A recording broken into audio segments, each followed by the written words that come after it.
아침입니다. 네, 요즘은 좌우에 계신 분에게 이렇게 인사하면 좋겠습니다. 아침에 보니 더 잘생기셨습니다.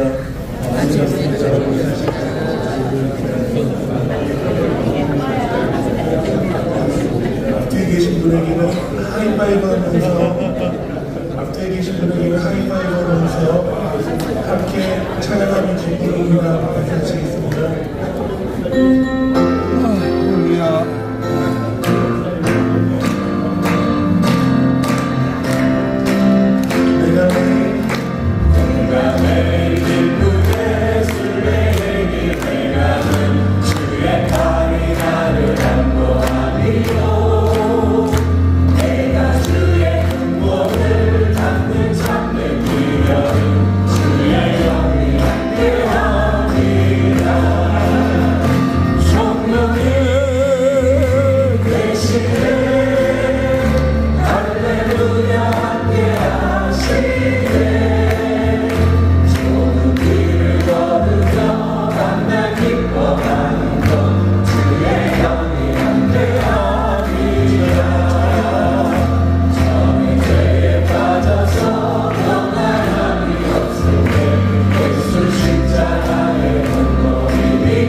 인자 같은 자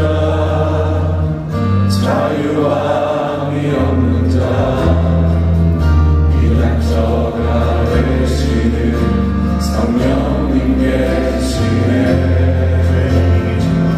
주의 영이 계신 곳에 참 자유가 있다네 진리의 영이신 성령이 오셨네 성령이 오셨네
우리 모든 예배와 청의 모든 시간이 하나님의 인도하심을 받는 모든 순간 되게 하여 주시옵소서. 특별히 성령으로 충만케 하여 주셔서 성령의 인도하심을 받게 하여 주시고 또 성령의 성품이 나타나는 열매가 나타나는 역사가 있게 하여 주시옵소서. 우리 다 함께 주여 한번 외치시고 기도하며 나아가시겠습니다. 주여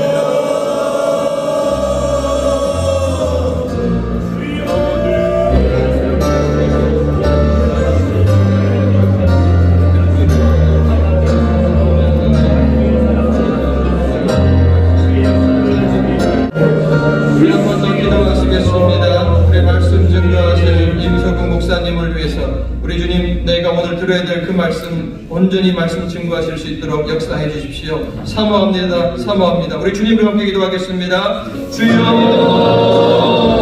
할렐루야. 성령 충만한 가운데 우리 주님의 마음을 가지고 온전히 증거할 수 있는 주님을 인도하여 주시옵소서. 우리 주님 우리 일어날 때에 우리 주님의 손에 주의 꿈에 온전히 앞으로 일어나게 하여 주시옵소서. 성령으로 충만하여서 우리가 백성과 같은 삶을 삶을 믿게 나아가시고 주님 도와주시옵소서. 할렐루야. 믿습니다. 감사합니다. 이번 장국 목사님 이성준 총리께서 기도해 주시겠습니다. 참 고마우신 하나님 아버지, 하나님의 은혜와 사랑을 진심으로 감사합니다. 제45회 미주 성결교회 총회가 은혜 안에 시작되게 하시고 진행 중에 있게 하심을 감사합니다.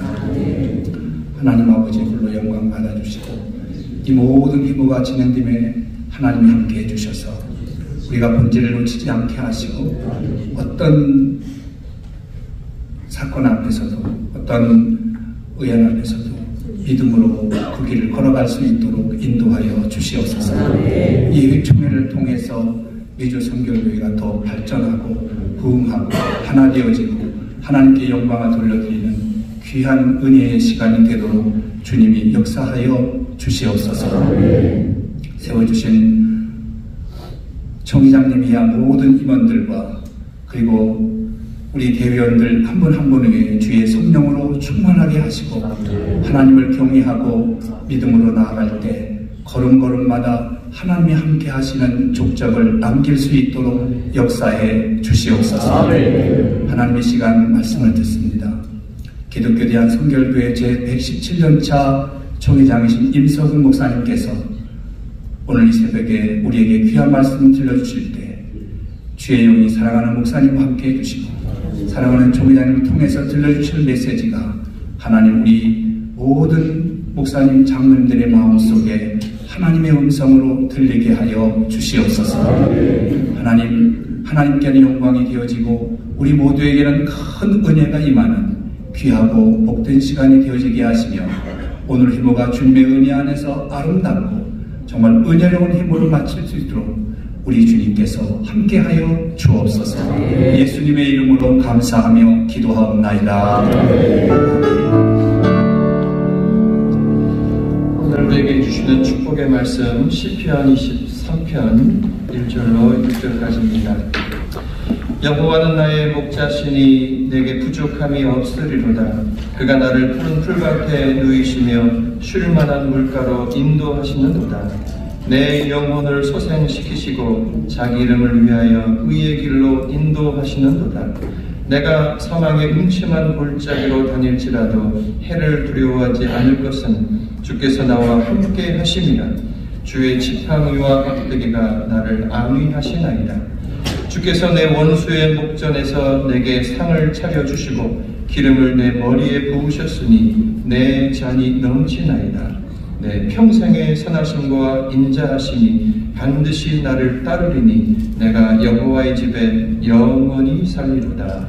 아멘. 우리 옹기장이 출신의 목사님들이 네 분 계신가요? 맞습니다. 우리 특별히 준비했습니다. 박수로 맞이하겠습니다.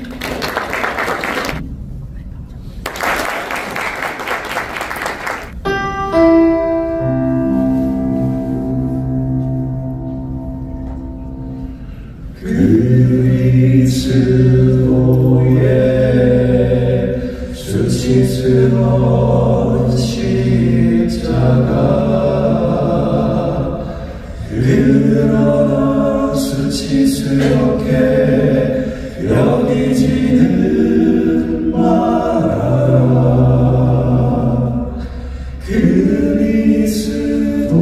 그리스도의 부끄러운 십자가 그러나 부끄럽게 생각하지 말라.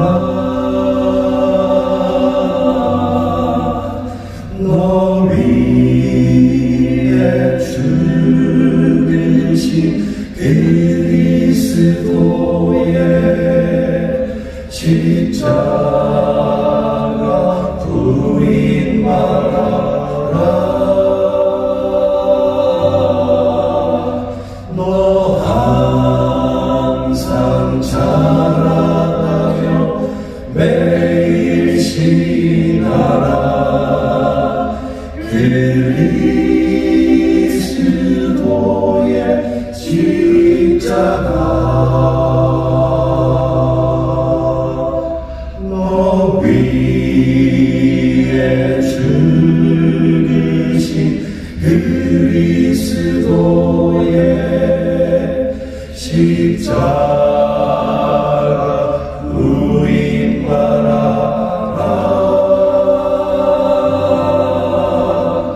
너 항상 자랑하며 매일 신하라.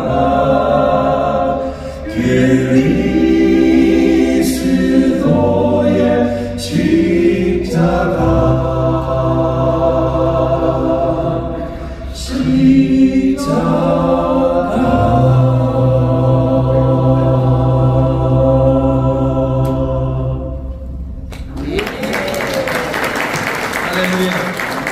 나는 양입니다라는 제목으로 한국총회장 임석은 목사님께서 말씀을 증거하실 때 큰 은혜 받으시기 바랍니다. 그럼 맞이하겠습니다. 할렐루야. 많이 부족한 사람인데도 총회장이라는 것 때문에 배려하셔서 설교할 수 있는 기회를 주셔서 영광스럽게 생각을 합니다. 그러면서도 부담은 많이 됩니다. 여기 계신 분들은 지상전 겪으셨고 산전수전, 지하전까지 공중전까지 다 겪으신 데다가 여러분들은 국제전까지 치르신 분들이라 목회에 많은 경험이 있으신 분들에게 말씀을 나누는 게 저한테 부담이 됩니다. 그럼에도 불구하고 늘 우리가 설교할 때마다 믿는 것처럼 하나님께서 저와 여러분들을 위해서 이곳에 세우신 줄로 믿습니다. 그 믿음을 가지고 제가 평상시에 저의 목회에 가장 기본으로 이렇게 품고 있는 시편 23편의 말씀, 제가 이렇게 은혜 받은 것들을 함께 나누면서 목회 이야기를 좀 하려고 합니다. 우리 먼저 옆에 분에게 서로 축복하는 시간을 갖겠습니다. 옆 사람에게 참 잘하셨습니다. 한번 인사하겠습니다. 하나님께 복 많이 받아서 복 나누어주는 인생 삽시다. 있는 곳에서 축복의 통로가 됩시다. 있는 곳에서 예수님 보여주면서 합시다. 지금의 내 모습이 자녀와 후손들에게 대물림이 됩니다.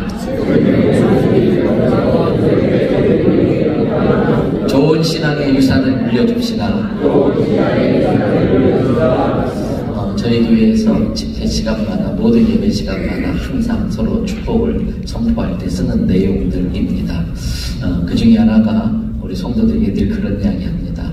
집사님의 지금 말씀하시는 거, 집사님의 신앙의 그 모습이 자녀들에게 대물림이 되고 있습니다. 지금 우리의 모습이 자녀들에게 유산으로 물려지고 있는데 좋은 신앙의 유산을 물려줍시다. 그런 이야기를 합니다. 또 총회장으로서 교단의 많은 일들을 이끌어가면서 여러 가지 갈등들이 좀 있더라고요. 그 갈등의 이유들을 보니까 우리가 하는 일들은 대체적으로 5가지인 것 같습니다. 꼭 반드시 해야 될 일이 있습니다. 하고 싶은 일이 있습니다. 해도 되고 안 해도 되는 일이 있습니다. 이렇게 해도 되고 저렇게 해도 되는 일이 있습니다. 절대 해서는 안 될 일이 있습니다. 꼭 해야 될 일과 절대 해서야 안 될 일은 기도하면 안 되더라고요. 상담하면 안 되더라고요. 이건 순종하는 거더라고요. 성경에 꼭 하라고 하는 것, 하지 말라는 것 같고, 기도하는 것은 하라는데 하기 싫고 하지 말라는데 하고 싶으니까 빠져나갈 구멍 찾으려고 기도하더라고요. 성도들이 그거 가지고 상담할 때는 목사한테 상담하면서 같이 끌고 들어가려고 상담하더라고요. 그래서 이건 순종하는 것이지 기도하는 거나 상담하는 게 아니다. 제일 환상적인 것은 꼭 해야 될 일이 하고 싶은 일이면 제일 좋은 거더라고요. 정말 위험한 건 해서는 안 될 것을 하고 싶어 하면은 참 위험하더라고요. 내 농담처럼 말씀드린다면 목회하면서 저도 그렇고 많은 목사님, 장로님들 뵐 때마다 간혹 그런 생각이 듭니다. 예수님이 하라는 건 참 하지 않으면서 하지 말라는 건 어떻게 골라서 그렇게 잘하는지 우리의 모습이 반대로 사는 건 아닌가 그런 생각을 합니다. 그런데 정말 교회 안에서의 어떤 갈등은 이 2가지더라고요. 해도 되고 안 해도 되는 일, 이렇게 해도 되고 저렇게 해도 되는 일. 그런데 이 모든 일들마다 목사님이 기도 중에 이렇게 했는데 장로님이 왜 그거 그렇게 왜 하시냐고, 남들 교회 안 하는 거 왜 유난스럽게 하냐고, 그렇게 걸고 넘어오면 참 목회가 곤란하지 않습니까? 또 이렇게 해서 되고 이렇게 했는데 왜 저렇게 안 하고 이렇게 하냐고 따지고 들어오면 권사님이 막 그거 갖고 따지면 참 힘듭니다. 그런데 이렇게 해도 되고 저렇게 해도 되고 해도 되고 안 해도 되고 말씀하실 때마다 다 논리가 있으시더라고요. 논리와 논리끼리 싸우니까 싸움이 안 끝나더라고요. 더군다나 교회 다니시는 분들은 새벽기도 나와서 능력받아 싸우시니까 이게 그냥 끝이 나요. 신앙생활은 진리 앞에 나의 논리를 내려놓는 것인 줄로 믿습니다. 나의 주장, 나의 생각이 다 논리적이고 옳을 수 있지만 교회 공동체를 위해서, 신앙 공동체를 위해서, 또 내 자손들에게 좋은 신앙의 대물림을 위해서 그 진리 앞에 나의 모든 논리를 내려놓는 것이 신앙이라는 걸 많이 깨닫게 됩니다. 많은 성도님들과 목회자들이 시편 23편을 참 좋아하십니다. 왜 좋아하실까 혼자 생각해 봤습니다. 그랬더니 2절 때문에 그렇더라고요. 한번 2절 같이 읽어봐 주시겠습니까?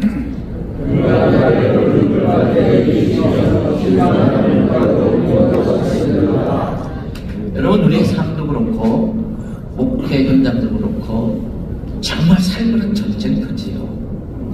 절대 그냥 느긋하게 누워서 이렇게 실만한 물가가 아니고요. 아주 낭만 있는 푸른푸른밭이 될 수가 없지요. 그러다 보니까 우리들 마음속에는 내 삶이 죄송합니다. 좀 그렇게 목가적이고 푸른 풀밭에 여유롭고 그러면서 실만한 물가에서 좀 힘을 갖고 이러면 좋겠는데 그렇지 못하니까 우리 마음에 그런 로망 때문에 시편 23편을 좋아하는 것 같습니다. 그런데 잘 아시는 것처럼 다윗의 시입니다. 이 다윗이 시편 23편의 신앙 고백을 할 때는 절대 그의 삶이 편안하고 실만한 물가였기 때문에 이 고백을 할 수 있었던 것이 아닙니다. 성경학자들의 연구 결과에 의하면 이 시편 23편은 자기 아들 압살롬에게 쫓겨나서 도망다니다가 했던 고백이라는 것입니다. 어렵게 살던 사람이 조금 어려워지면 그래도 내성이 있어서 버틸만 할 것 같습니다. 그러나 정말 정점에 살던 분이 하루아침에 바닥으로 떨어지면 그건 너무나 힘들 것입니다. 어제까지 왕이었었는데, 어제까지 내 말 한마디에 모든 게 움직였는데 지금은 도망자입니다. 언제 죽을지 모르는 상황입니다. 어쩌면 다윗은 이제 내가 지금 죽을 수도 있다, 내일 죽을 수도 있다, 그 생각에 자기의 삶을 쭉 이렇게 돌아봤을 겁니다. 필름처럼 자기의 삶이 주마등처럼 지나가다가 어릴 적 아버지의 심부름으로 처음 양을 칠 때 그때 생각이 떠올랐을 것 같습니다. 아시는 것처럼 양은 공격할 무기도 없습니다. 방어할 수단도 없습니다. 발이 빠른 것도 아닙니다. 시력이 나쁘기로 유명합니다. 때문에 양은 대책 없는 짐승입니다. 그런데 우리의 삶이 마치 그 양과 같지 않는가 다윗은 그렇게 느꼈을 겁니다. 그런데 그 대책 없는 양이 근심 걱정 없이 푸른 풀밭에서 널브러져 자고 실만한 물가에서 놀고, 이유는 딱 하나였습니다. 목자인 자기가, 목동인 자기가 양들을 책임져주고 있었기 때문이었습니다. 그들을 보호해줬습니다. 그들을 인도했습니다. 그들에게 날마다 먹을 것을 먹였습니다. 푸른 풀밭으로 인도해줬고 실만한 물가로 인도해줬습니다. 그 순간 다윗의 마음에 다시 한번 가슴이 뜨거워지면서 신앙 고백이 나옵니다. 그렇습니다. 주님, 제가 지금 도망자이고 배신당해서 마상이 너무나 크고 마음의 상처가 너무 크고, 그럼에도 불구하고 이 지경에도 이 상황에도 여전히 여호와는 나의 목자십니다. 그게 다윗의 믿음이었고 고백이었습니다. 제가 일반 공대를 다니다가 아시는 것처럼 저희 부친이 인천 도원교회 목회를 하셨는데 교회 건축하시다가 44살에 과로로 갑자기 돌아가셨습니다. 한 달 만에. 그래서 저는 여러 가지 힘든 그러한 시간을 겪고 하나님 안 계시다고 교회도 한 1년 안 나가고 그렇게 엉망으로 생활하다가 정말 하나님의 은혜 가운데 이제 공대를 그만두고 서울신대 편입해서 이렇게 목회자가 됐는데, 그때 서울신대에 이제 가야겠다 마음이 뜨거워지니까 이제 막 금요 찬양을 했습니다. 솔직히 뭐 요즘 한국에서 하는 찬양은 다 짝퉁 처리하지요. 그래서 심야 기도회 뭐 이렇게 하는데, 전에는 뭐 밤 10시부터 새벽 5시까지 새벽 2, 3시쯤 되면 정신이 알딸딸하고 이렇게 비몽사몽 그렇습니다. 내가 내 몸 안에 있는지 몸 밖에 있는지. 그래서 지금 그 서울 온누리교회 부목으로 있었던 여성민 목사, 미국에서도 좀 공부했었지요. 제 바로 1년 후배입니다. 데리고서 이제 제가 청년회장, 부회장 할 때니까, 야 성민아, 그래도 정신 차리고 우리 같이 찬양하자. 근데 찬양을 부르면서 그 제가 좀 이상하긴 했었습니다. 그날 새벽에, 그날 밤에 제가 부른 찬양이 그겁니다. 나는 주를 기르시는 목자요, 주는 나의 귀한 어린 양. 주님이 저의 귀한 어린 양이 되었구나. 그러니까 얼마나 대책 없는 양 주제에 주님까지 제가 기르려고 했으니 얼마나 힘들었겠어요. 수학의 상수와 변수가 있습니다. 상수는 그 절대값이 어떤 경우에도 변하지 않습니다. 변수는 상수의 크기에 따라 달라집니다. 상수가 커지면 변수가 커집니다. 작아지면 작아집니다. 마치 우리의 신앙 고백, 신앙생활이 1절 한번 띄워주시겠습니까? 내게 부족함이 없으므로 여호와는 나의 목자시로다. 이런 식의 신앙생활을 하고 있더라고요. 목회가 힘들고 삶이 어려워지면 정말 주님 계신 건가? 주님 나를 알긴 하시는 걸까? 나를 사랑하시는 걸까? 막 의심이 생기는 거지요. 20편 23편으로 제가 은혜 받았던 그날 새벽에 주께서 제게 주신 큰 축복 중에 하나는 그렇습니다. 주님, 제 삶이 끝나는 그날까지 저는 주님이 저의 목자이심을 믿겠습니다. 절대적 신앙 고백. 그 절대적 신앙 고백 앞에 주는 은혜 중에 하나가 1절 뒷부분에 나오는 내 삶의 모든 영역에 재정적인 영역, 육체적 건강의 영역, 자녀의 영역, 목회 영역, 내 삶의 모든 영역에 여호와의 일의 복으로 부족함이 없게 해주시는 걸 믿습니다. 근데 여러분 제가 보니까 목회도 그렇고 우리 생활도 그렇고 진단을 잘해야 되더라고요. 우리 삶에 나타나는 현상들, 증상들에 대해서 민감해야 되지요. 정말 무서운 병은 폐에 관련된 병이라고 그럽니다. 왜? 폐에 신경이 없어서 어떤 폐가 잘못돼서 아픈 걸 느낄 때쯤 되면, 통증을 느낄 때면 이미 치료의 단계를 넘은 경우가 많다 그러더라고요. 증상을 못 느끼는 병이 제일 무서운 거예요. 우리의 삶도 마찬가지인 것 같습니다. 내 삶에 나타나는 증상들, 현상들이 이것이 나에게 어떤 영향을 끼치고 이것이 내 미래에 어떤 결과를 초래할 건가, 그것에 대해서 민감하지 못하니까 대응하지 못해서 기회를 놓쳐버리더라고요. 수습할 수 있는 기회를 놓치더라고요. 때문에 증상에 민감해야 됩니다. 두 번째는 왜 그런 현상이 나타났는지 진단을 잘 받으셔야지요. 왜 소화가 안 되는지, 왜 열이 나는지 명의를 만나서 진단을 잘 하셔야 됩니다. 그 다음에 처방 잘 받으셔야 됩니다. 그리고 복용을 잘 하셔야 됩니다. 근데 오늘 제가 이제 이병도 목사님 밑에서 저는 청년 전문 사역자였었거든요. 그리고 이제 부산의 교목으로 또 남천교회 전도사 부목사를 좀 있는 통에 부산과 좀 관련이 있었습니다. 근데 오늘 부산의 지금 대형교회에서 연락이 왔습니다. 부끄럽지만 우리끼리 하는 이야기입니다. 전인자께서 이렇게 헌금에 손을 대신 기간이 꽤 된 것 같아요.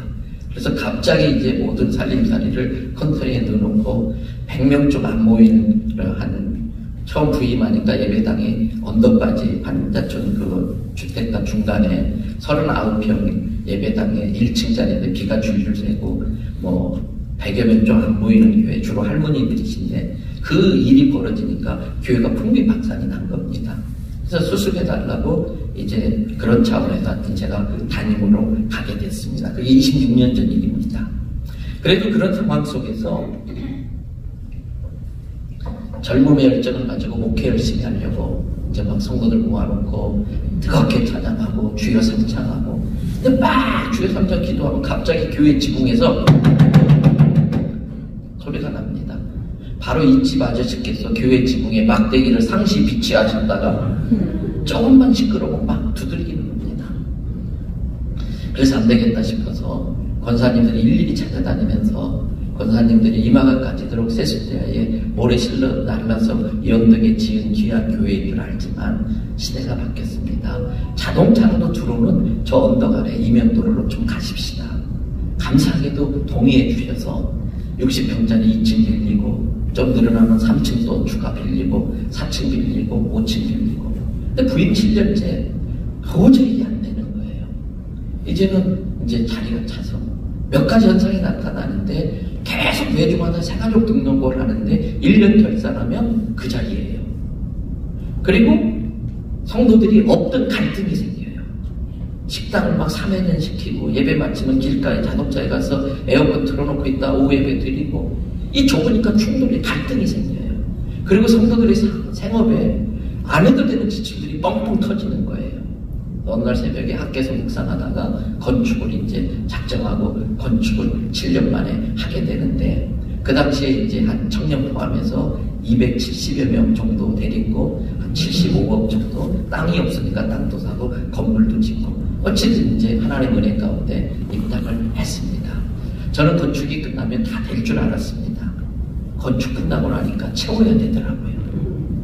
그리고 없던 막 자동차가 몇 개 생기고 전기세가 한 달에 50만 원 나오던 게 500만 원씩 나오고 유지비가 뒷감당이 안 되고 은행 부채를 그 당시에 한 30억 정도 빌렸는데 리먼 브로더스한테 바로 직후라서 은행 이자가 아주 고금리였습니다. 한 달에 한 번씩 2,400만 원씩 막 이자 낼 날이 돌아오는데 정말 피를 말리는 겁니다. 근데 그 새벽에 기도할 때마다 제가 주님한테 기도하는 내용이 주님 돈 많은 성도 보내주시옵소서. 사회적으로 잘 나가는 부자 보내주십시오. 근데 어느 날 성령께서 그러시더라고 저에게. 야 임목사야, 네가 부족한 게 돈이냐? 네가 부족한 게 사람이냐? 너 진단 제대로 한 거냐?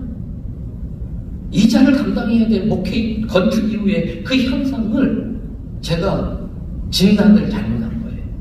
그리고 처방을 하나님 앞에 잘못 구한 거예요. 돈 많은 사람 보내달라고. 그날 새벽에 제가 정말 회개하면서 성령님이 깨우쳐 주시길 저에게 믿음이 부족한 거였더라고요. 건축 시작할 때 분명히 기도 응답 받고 시작했는데 믿음이 떨어지니까 염려가 되고 근심이 되고 그러니까 사단에게 놀아나는 거예요. 계속 성도들에게 막 헌금에 대한 그런 부담감을 주고 감사를 잃어버린 거예요. 그러다 보니까 관계도 살벌해지고 그날 새벽에 기도, 회개 기도 많이 했습니다. 주님 저의 믿음 없음을 용서해 주세요. 제가 이렇게 주님의 은혜 가운데 이만큼 건축을 마쳤는데 감사하지 못한 거 회개합니다. 제가 성도들을 더 많이 성도들에게 고마워하고 사랑하지 못한 거 회개합니다. 그러면서 설교의 내용이 달라졌습니다. 성도들을 대하는 태도가 달라졌습니다. 여러분 교회 부흥은 분위기더라고요. 아무리 시설이 허락해도 분위기 좋으면 부흥하고 아무리 좋은 시설이라도 분위기 싸하면 절대 부흥 못하더라고요. 그런데 여러분 잔치집 분위기 깨는데 몇 명이 필요한지 아십니까? 한 명이면 충분합니다. 근데 그 잔치집 분위기 깨는 한 명이 저더라고요. 저더라고요. 여러분 우리의 삶이 어떠하든 어떤 경우에도 여호와가 목자십니다라고 하는 것에 대한 분명한 믿음이 있다면 주께서 우리의 모든 필요를 부족함이 없게 채우실 줄로 믿습니다. 두 번째 여호와를 나의 목자로 고백할 때 주시는 은혜가 2절입니다. 쉽게 말하면 평강의 복입니다. 평안의 복입니다. 근데 어느 날 제가요 설교하려고 컴퓨터 앞에 앉았는데 워딩이 안 되는 겁니다. 그리고 사람 만나기가 싫습니다. 교회 옆으로 문제가 생겼습니다. 담임 목사님 제가 개입하면 바로 해결될 문제인데 제가 외면합니다. 너무 고통스러운 거예요. 너무 힘든 거예요. 왜 이럴까? 이게 무슨 일일까? 여러분 그때 제가 깨달은 게 있었습니다. 양들을 푸른 밭으로 인도하고 실만한 물가로 인도하면서 양들에게 꼴을 먹이고 실만한 물을 먹이면서도 정작 제 자신은 먹지 않았던 겁니다. 영적 존재인 제가 영의 양식을 먹지 않다 보니까 영적으로 피폐해가고 영적으로 병들기 시작했습니다. 그러다 보니까 제가 성경은 적용하고 선용해야 되는데 제가 성경을 설교에 이용해 먹더라고요. 목회의 설교 내 말씀을 남용하더라고요. 그 중에 많이 남용한 구절 중에 하나가 아마 여러분들도 그러실 것 같아요. 마음은 원이로되 육신이 약하야. 남용하더라고요. 또 깊이 말씀을 묵상하지 않으니까 잘못 적용하는 오용하더라고요. 그리고 심지어 저 목회를 힘들게 하는 사람들을 향해서 말씀의 권위를 이용해서 악용하더라고요. 이용하고 선용해야 될 말씀을 제가 적용하고 선용해야 될 말씀을 제가 이용하고 오용하고 남용하고 악용하니까 저의 영은 죽는 것 말할 것도 없고 성도들도 예민해지고 공격적이 되고 날카로워지더라고요. 그러면서 저의 권위에 도전 못하도록 점점점 권위적이 돼요. 말씀을 이용해서 권위적이 되더라고요. 그러면서 동시에 제 자신을 연출하기 시작합니다. 은혜로운 척, 경건한 척, 성령 충만한 척, 성경을 많이 읽는 척, 척척 쇼하고 있더라고요. 그러면 그럴수록 제 자신은 점점 더 피폐해 가는 것이지.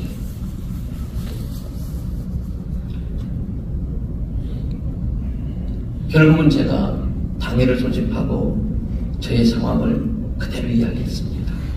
심지어 어느 지경까지 됐느냐, 저를 아시는 어떤 분이 조용히 저를 찾아와서 A4 용지 몇 장을 주고 갔어요. 보니까 제가 유명한 목사님의 설교를 표절한 거예요. 제 주일 설교에. 제 딴에는 이 좋은 선도, 좋은 말씀 성도들한테도 전해야지 참고한다고 했는데 그 참고가 많아지다 보니까 표절된 거예요. 얼마나 부끄럽고 얼마나 창피한지. 그분이 아무한테도 안 알리고 저한테만 살짝 주고 간 거예요. 말 한마디도 안 하고. 그 다음 주일날 대예배 시간에 제가 그 상황을 성도들에게 다 말씀드렸습니다. 제가 잘못했습니다. 제가 바쁜 척하면서 그랬습니다. 다시는 이런 잘못을 하지 않도록 하겠습니다. 그날 이후로 제가 설교 준비할 때 인터넷 덮어버리고 안 보고 성경 남의 설교집 다 덮어버리고 오직 성경 한 권만 갖고 기도하면서 말씀을 준비했는데 그게 저의 목회에 얼마나 큰 도움이 된 줄 모릅니다. 제가 양이라는 걸 잊어버렸습니다. 제가 먼저 영양식을 먹고 그 다음 성도들에게 먹였어야 되는데 제가 그걸 잊어버리니까 제 영혼이 그렇게 돼서 그 지경이 되고 만 것이지요. 그러니까 목회 현장이 푸른 풀밭이 아니었고 실망은 물가가 아니었고 살벌한 전쟁터가 되어져 있었던 것입니다. 은퇴하신 이동호 목사님이 부산에 놀러 오실 일이 있었습니다. 그래서 사적으로 좀 여러 관계도 있어서 점심을 대접하면서 그런 말씀 드렸어요. 목사님 목회를 잘 마무리하신 선배 목회자로서 아직 현역에 있는 저한테 꼭 필요한 말씀 해주세요. 그랬더니 아이 목사 그런 거 없어. 밥이나 먹자. 아이 목사님 밥값 하셔야지요. 세 가지 말씀하시더라고요. 첫째는 선 넘지 말아라. 다윗이 성전 못 지은 게 하나님 그어놓은 성이다. 모세가 가나안 땅 못 들어간 게 하나님이 그어놓은 성이다. 이 목사 교회가 커지면 힘이 생겨. 그 힘 믿고 까불면 안 돼. 그 힘 믿고 하나님 그어놓은 선 넘으면 안 돼. 조심해. 그 말씀하시더라고요. 얼마나 저한테 매 순간순간마다 도움이 됐는지 모릅니다. 하나님께는 친밀해져야지 익숙해지면 안 되더라고요. 성도들과는 친밀해져야지 익숙해지면 안 되더라고요. 익숙해지니까 하나님 앞에 무례해지고 성도들에게 무례해지고 자꾸 선을 넘게 되더라고요. 저 자신을 막 과시하고 싶고 선을 넘으면서 막 저의 힘을 보여주고 싶고 그런 유혹이 얼마나 많았는지 모릅니다.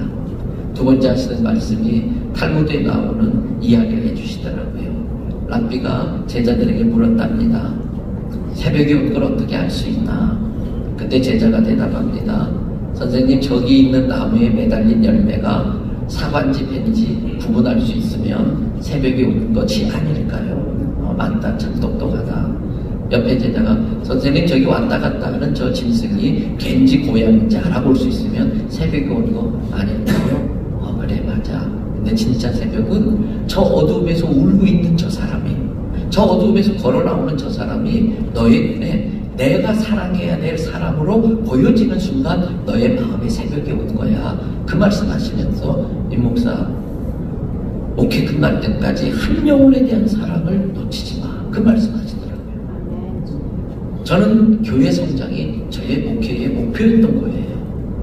그날 그 말씀 듣고 교회 성장 다 내려놓고 한 영혼이 교회 하나다. 좋은 목사 하나가 교회 하나다. 성도들이 계속 그걸 주의시켰습니다. 저와 같이 동역하는 부목사님들이 좋은 목사 될 수 있도록 우리 교회가 돕는 건 좋은 교회 하나 만드는 거다. 공부할 수 있도록 배려하고 영어 공부할 수 있도록 또 운동할 수 있도록 그런 배려를 해주고 그러면서 한 영혼이 교회 하나다. 제가 저희 부목사님들에게 늘 그런 이야기합니다. 크게 크게 생각하지 말고 지금 그 한 영혼이 교회 전부다라고 생각하고 좀 성도들을 섬겨주세요. 그런 말씀 제가 종종 부탁을 드립니다. 그리고 이제 세 번째 하신 말씀이 임 목사, 나는 목회하면서 두 가지 잃었어. 가정과 건강을 잃었어. 그러시더라고요. 죽으라고 목회하면 충성된 건 줄 알았는데 목회는 단거리가 아니고 장거리 마라톤이야. 쉬면서 목회해. 운동하면서 목회해. 가족들과 좋은 시간 가지면서 목회해. 어느 날 기도하는데 성령님께서 제게 물었습니다. 목사야, 너 행복하냐? 갑자기 그 성령님의 질문에 새벽기도 시간인데 대답을 못하겠더라고요. 교회는 문제없고 막 부흥하는데 솔직히 저 행복하지 않았습니다. 너 행복하냐? 그래서 제가 주님 저 열심히 합니다. 그랬더니 두 번째 또 물으시더라고요. 아니 너 행복하냐고. 아 주님 저 열심히 한다니까요. 아니 그거 말고 너 행복하냐고. 그때 제가 대답을 못했습니다. 그때 성령님께서 제게 주신 감동이 사랑하는 아들 서공아, 나는 대형교회가 부흥하는 것도 참 좋지만 내 아들 임 목사가 행복하면 좋겠어. 그날 새벽에 제가 펑펑 울었습니다. 그리고 다 내려갔습니다. 정말 열심히 목회했거든요. 시장도 달려왔거든요. 근데 저는 최선이라는 단어를 그날 다시 정리했습니다. 제가 할 수 있는 영역에서 즐기는 만큼만이 저의 최선입니다. 여기저기 막 쫓아다니면서 세미나 다니면서 남의 거 이렇게 배워가지고 하려고 하다 보니까 너무 힘든 거예요. 제 의사도 아닌 것 가지고 너무 힘든 거예요. 두 날개 풍성한 교회 김성문 형님, 이 부산은 초교과적으로 그냥 약한 부산은 그런 모습이지도 있어서 다 그냥 나이만 한 살 많으면 형 동생 합니다. 김성문 형님 그 날 두 달기 세미나 오는 분들이 많아요. 그러면서 이제 그걸 배워서 목회를 잘하려고 하는 마음이 참 귀합니다. 저희 교단 후배나 편하게 말할 분들이 있으면 제가 그런 말씀합니다. 김성훈 목사님은요 밤 10시에 제자반을 여러 개 합니다. 거의 매일같이 시간이 안 되니까. 그런데 숙제 냈는데 숙제 안 해왔으면요 갑자기 공부하다 성경 제자반 하다 말고 야 봉고차 타. 그리고 송정 백사장에 가가지고요 밤 12시에 그 해변을 구보합니다. 자기도 그렇게 뜁니다. 그리고 그 다음 새벽에 또 나옵니다. 그분이 원래 건축에서 과장했거든요. 기질이 그런 거예요. 성향이 그런 거예요. 제가 당신이 그런 스타일로 하는 기질이라면 그 프로그램 그대로 하면 교회가 성장할 거야. 그러나 당신의 스타일이나 기질이 아니면 그렇게 한다고 되는 건 아니냐 그 말씀 드렸거든요. 내 은사도 아닌데 막 그거 배우러 여기저기 다니다 보니까 지치가만 했지 되는 게 없더라고요. 네? 그때부터 제가 할 수 있는 것을 제가 할 수 있는 범위 안에 있지만 즐기는 것까지만 하는 게 저의 최선으로 삼고 그 다음 내려놨습니다. 목회는 제가 하는 게 아니라 주님이 하시는 거더라고요. 주님의 교회이시더라고요. 저는 신부는군인데 제가 주인 행사를 하니까 그렇게 힘든 거였습니다. 주인 행사다 보니까 제 마음에 안 들었던 것입니다. 그날 이후로 저는 굉장히 행복한 목회를 하면서 저의 목회가 푸른 풀밭 7만원 물가로 이렇게 목회하고 있는 것을 늘 감사하게 생각합니다. 그럼에도 늘 목회는 공중전, 지상전, 여러분들은 국제전은 여전합니다. 그래서 그때마다 주님이 저의 목자이십니다. 저희 주교의 주인이십니다. 이 고백을 하는 거죠. 푸른 풀밭에서 영의 양식을 우리가 먹었을 때에 나타나는 대표적인 현상이 3절입니다. 여러분 3절 말씀 같이 한번 읽어주시겠습니까? 내 영혼을 소생시키고 심폐소생술 그렇습니다. 다시 살아난다. 심폐소생술. 저는 그 몇 번의 새벽 기도 때에 주님과의 만남을 통해서 제 영혼이 심폐소생되는 경험을 할 수 있었습니다. 근데 여러분 그 사람의 영이 살았다고 하는 가장 확실한 증거는 뭘까요? 자기 이름을 위하여 여호와의 이름을 위하여 의의 길로 가는 겁니다. 그게 의의 길인 줄은 뻔히 알지만 자기 마음에 들지 않으면 그 길을 외면하고 또 그게 불의의 길인 줄 알지만 자기의 이름을 높이고 자기에게 어떤 이득이 생기면 그 길을 가고, 영이 죽은 사람의 대표적인 특징이 저를 볼 때에 그봐 뭐라 그랬어? 내가 그러자고 그랬잖아. 내 생각에는, 내 뜻대는 자기 생각대로 돼야 직성이 풀리더라고요. 영이 죽은 사람의 특징은. 그러나 우리가 성령적 근거를 가지고 논리적으로 의견을 이야기하다가도 결정적인 순간에 여호와의 이름이 훼손된다면, 그리고 여호와의 이름을 높일 수만 있다면 내 것을 내려놓을 수도 있는 것이지요. 저는 저랑 동역하는 부목사님들에게 거의 터치나진 않습니다만 몇 가지를 꼭 짚는 게 있는데, 설교는 좀 터치합니다. 왜? 계속 설교가 목회에 너무 중요하다는 걸 알기 때문에. 새벽 기도는 터치합니다. 그의 영성의 기본이기 때문에. 그러면서 설교할 때 제가 그런 이야기를 합니다. 진리와 논리와 패션이 있어야 된다. 진리에 대해서 정확히 깨뜨려야 되고, 그 진리를 논리적으로 잘 정리해서 열정을 가지고 전해야 된다. 그런 이야기를 늘 이렇게 하게 됩니다. 그러면서 성도들 앞에 절대 바쁜 척하지 마라, 피곤한 척하지 마라, 돈 없는 척하지 마라, 이 세 척은 하지 말아라. 정말 돈이 없으면 성도들한테 돈 없는 척하지 말고 담임 목사님 나한테 와라. 그럼 내가 기도해 주겠다. 저는 능력이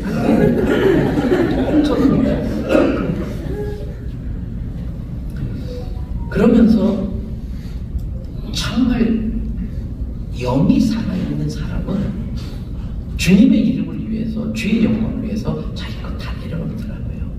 그런데 많이 경험하셨겠습니다만 주님의 이름을 위하여 의의 길로 가려고 할 때가 죽을 지경일 때가 많아요. 사실은 그게 사전이더라고요. 사절 말씀 같이 한번 읽어주시겠습니까? 내가 사망의 맹심한 골짜기를 다닐지라도 해를 두려워하지 않을 것은 주께서 나와 함께 하시니라. 주의 지팡이와 막대기로 나를 안위하시니라. 우리의 기도의 대부분은 하나님 내 인생이 푸른 풀밭 실만한 물가 되게 해주십시오. 사망의 음침한 골짜기에 감적하지 않게 해주세요. 이게 우리 기도의 대부분 아니겠습니까? 근데 한번 생각해 보겠습니다. 양이 대책 없는 주제에 또 멋내는 건 그렇게 좋아하지요. 그래서 흰옷 입고 푸른 풀밭을 너레이 삼아서 알짱알짱 거리고 다녀요. 참 멋스럽습니다만 목자 없이 흰옷 입고 푸른 풀밭에 돌아다니고 있는 양은 맹수의 입장에서는 어떻습니까? 좋은 타켓이지요. 기가 막힌 먹잇감이지요. 근데 사망의 음침한 골짜기, 목자는 절대 양을 골탕 먹이려고 사망의 음침한 골짜기로 내려가는 걸 아니더라고요. 잘 아시는 것처럼 푸른 풀밭 꿀 좋은 곳으로 이끌어 가려고 하는데, 가나안 푸른 풀밭으로 가려고 하는데 사망의 음침한 골짜기를 통과하지 않고는 갈 수 없기 때문에 목자도 그게 위험하다는 거 알지만 어쩔 수 없이 데리고 갈 겁니다. 그러나 두 가지, 목자는 설령 사망이 음습해 온다 할지라도 사망과의 대결에서 이길 자신이 있으니까 데려가는 겁니다. 사망의 음침한 골짜기에서 양을 뺏길 것 같은 것 같으면 안 데리고 갈 겁니다. 왜? 뭐 아무한 푸른 풀밭 좋아도 가기 전에 양 죽어버리면 그게 무슨 소용이 있습니까? 때문에 목자는 사망의 음침한 골짜기를 감당할 수 있기 때문에 데려갈 겁니다. 두 번째는요, 양을 푸른 풀밭에 풀어놨을 때보다도 사망의 음침한 골짜기로 지날 때에 목자는 모든 촌각을 덧좁히 세울 겁니다. 더 많이 양들에게 관심을 갖고 더 많이 양들에게 집중할 겁니다. 때문에 어떤 의미에서는 목자 없는 푸른 풀밭보다 목자 있는 사망의 음침한 골짜기가 훨씬 더 안전한 것입니다. 중요한 것은 우리의 믿음이지요. 이 사망의 음침한 골짜기를 다닐지라도 해를 두려워하지 않을 믿음이 있으시기를 바랍니다. 이유는 하나입니다. 사망을 이겨낼 수 있는 목자가 나와 함께 하십니다. 다만 목자는 그때 우리를 가이드할 때에 지팡이와 막대기로 하시더라고요. 아시는 것처럼 소목자는 양 50마리, 중목을 한 100마리, 뭐 대목 정도 되면 200마리, 300마리씩 데리고 가거든요. 성지순례 가보시면 아시지요. 베들레헴 언덕바지 주막에 양떼들이 다 모입니다. 목장 1,000명 모이면 양 몇백 마리가 막 난리도 아닙니다. 관광객들은 쓸데없는 걱정을 하기 시작합니다. 야, 양들이 저렇게 섞여버리면 나중에 어떻게 찾아가냐. 성경에 목자는 양을 알고 양은 목자의 음성을 듣나니 그러지요.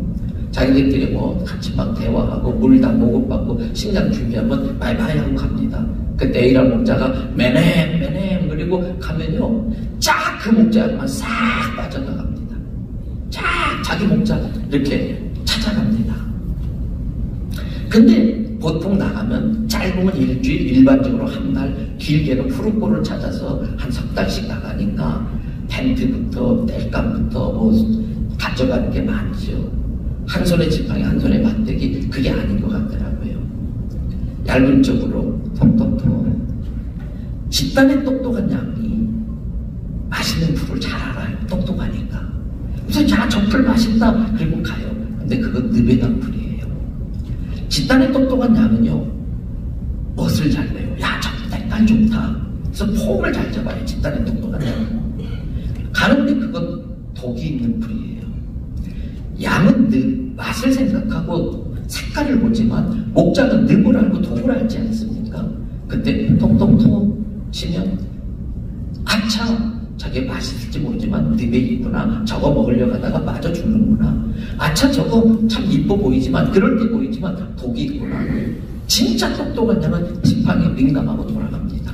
근데 집단의 똑똑한 양의 특징은요, 고집이 셉니다. 집단의 똑똑한 양은 특징이 남의 말을 안 듣습니다. 사무엘상에 나오는 아비가일의 남편 나발이 바로 완고하고 불량한 사람이다. 완전히 고집불통 완고입니다. 자기 논리가 책인 줄 알고 진리도 뭐고 필요 없고, 이게 내가 지금 이 회의 중에 하는 말이 믿음의 후배들인 후배 목사들에게 신앙의 유산으로 물려진다는 걸 미처 생각 못해요. 직원회 때, 사무총회 때 아버지 집사가 하는 그 말을 청년 아들이 듣고 자기 아들에게 신앙에 대물림 되고 있다는 걸 생각 못 하더라고요. 그래서 집단의 똑똑한 양은요, 완고하고요, 남의 말을 안 들어요. 그래서 여러분, 어릴 적에 아이들 키우다 보면 어쩌다 아이들 어릴 때 손님 오면 아이들이 손님 백 밀고 좀 업이 되잖아요. 까불잖아요. 너무 지나치게 까분다 그러면 엄마들이 눈에서 레이저를 쏩니다. 찌릿 쏘면 진짜 똑똑한 양은 아차 그리고 지방에 들어가서 비록 만화책을 볼지언정 공부하는 흉내라도 내요. 근데 집단의 똑똑한 어린애는요, 손님 백 믿고 까불어요. 그래서 엄마 눈에 레이저가 딱 쏘면 어떻게 하는지 아시죠? 그리고 손님 가면은 비 오는 날 먼지 나도록 더 터집니다. 비 오는 날 먼지 나도록 맞아본 적 있으신가요? 그걸 전문용어로 매를 번다 그래요. 신앙생활 하면서 우리가 매를 벌더라고요.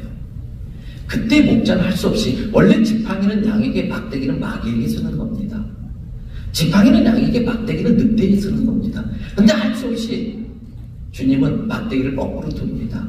마치 사단의 공격을, 욥의 믿음을 검증하는데 쓰는 것처럼 늑대에게 쓸 막대기를 양에게 씁니다. 다리 몽둥이 부러뜨립니다. 왜요? 다리 몽둥이 부러뜨렸더라도 양을 살려야 되니까. 그리고 목자는 그 다리 부러진 양을 어깨에 들쳐매고 더 좋은 꼴을 먹이고 빨리 행복하라고 더 많은 애정과 사랑을 베풀지요. 그러나 그 양 한 마리 때문에 전체 공동체가 속도가 느려지고 위험에 처하는 일들을 초래하게 되는 거지. 제가 목회하면서 중요한 지팡이를 늘 갖고 다닙니다. 여러분, 선지자의 말은 항상 옳아요. 그렇지요? 사모님들이 선지자들하고요. 선지자의 말은 옳은데 듣기 싫어요. 옳은 건 아는데 듣기 싫어요.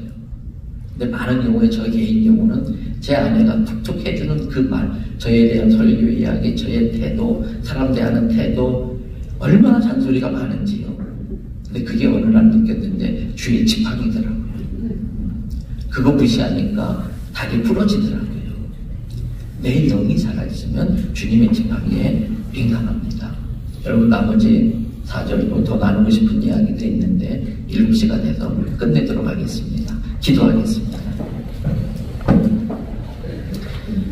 시간에 잠깐 카이로스의 시간이 쌓이는 기도도 중요하지만, 크로노스의 그 시간이 쌓이는 기도도 중요하지만, 순간적인 카이로스의 기도는 강력한 힘이 있다고 믿습니다.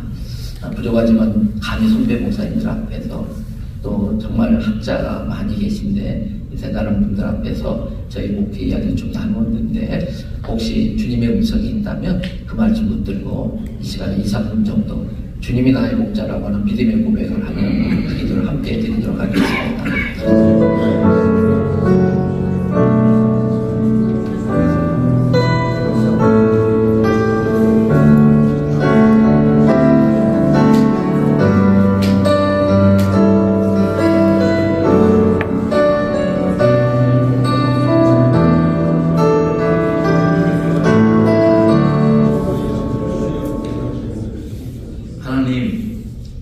살 때는 긴 것 같고 지루한 것처럼 느껴질 때가 많이 있었지만 살아버린 시간은 도둑 맞은 것처럼 왜 이렇게 빨리 지나갔는지 모르겠습니다.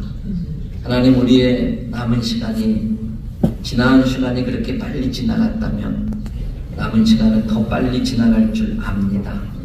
그때 해야 될 가장 중요한 일이 있다면 예수 믿고 진짜 구원받는 것인 줄 믿습니다.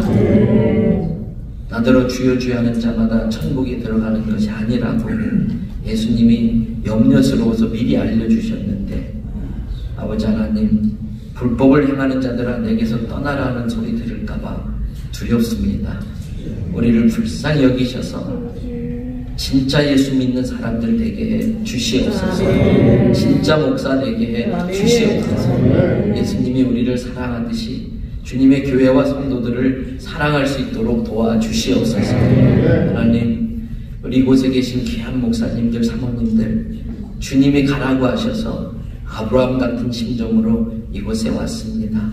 그러나 주님, 흉년이 있어서 애굽에 내려가는 그러한 시간도 있을 수밖에 없었지만 결국은 주님이 개혁하셔서 바로를 혼내시고 다시 아브라함을 살려주신 걸 믿습니다. 우리의 삶에 주님이 목자이셔서 양같이 대책 없는 우리들을 이끌어 주시옵소서. 하나님, 이 목회 어려운 현장에서 이렇게 살아오시고 승리하신 귀한 분들 천국의 상급이 클 줄 믿습니다. 아직 끝나지 않은 줄 믿습니다. 주님 앞에서 결산이 될 줄 믿습니다. 그때를 바라보는 믿음으로 천국을 향해 한 발자국 한 발자국 걸어가는 우리 되게 도와주시옵소서. 믿음 중에 남은 회부에도 성령의 기름 부으심 있게 하여 주시고 아름다운 신앙의 전통이 성결교단의 유산으로 물려지게 하여 주시옵소서. 수고하시는 모든 목사님들의 교회와 그 자녀들에게 주의 큰 은혜가 넘치기를 바라옵고 예수님의 이름으로 축복하며 기도드리옵나이다. 하나님 말씀 감사합니다. 광고 말씀 드리겠습니다. 오늘 회무가 있는 마지막 날이 되겠고요. 저희가 계획 세우면서 이렇게 조금 시간을 디테일하고 더 타이트하게 세웠습니다. 그래서 오전에 남은 회무, 또 저희 사역에마다 컨퍼런스 소개하는 시간을 가지시고 점심 식사 후에 회회 예배, 그리고 선택 강좌 1시간씩 있고 3시에 맨하탄으로 출발하는 이렇게 1시간 간격으로 다 세웠는데 저희가 계획 세웠지만은 이것이 실제로 잘 이루어질 수 있도록 여러분들이 같이 협조해 주시고 또 기도하시면서 열심히 참여해 주시면 감사하겠습니다. 오늘 점심은 도시락을 계획했지만은 안 될 것 같아요. 그래서 더 좋은 음식으로 이렇게 좀 수준을 높였으니까 여러분 그렇게 하시고 함께 해주시면 감사하겠습니다. 오늘 모든 일정 마칠 때까지 또 비가 약간 예상되는데 안전하게 잘 다닐 수 있도록 여러분들이 기도하시면서 함께 참여해주시면 감사하겠습니다. 김석 목사님께서 오늘 축도하심으로 새벽 기도회를 해야겠습니다. 지금은 우리 주 예수 그리스도의 크신 은혜와 아버지이신 하나님의 무한하신 사랑과 우리 연약함을 아셔서 늘 우리 안에 내주하시는 성령님의 인도하심이 귀한 미주 지역에서 목회하시는 목사님들과 또 담임하시는 그 교회와 또 미주총회 전체에 그리고 기독교 대한 성결교회 한국에 있는 모든 교회 위에 영원토록 함께 하시기를 축원하옵나이다. 아멘.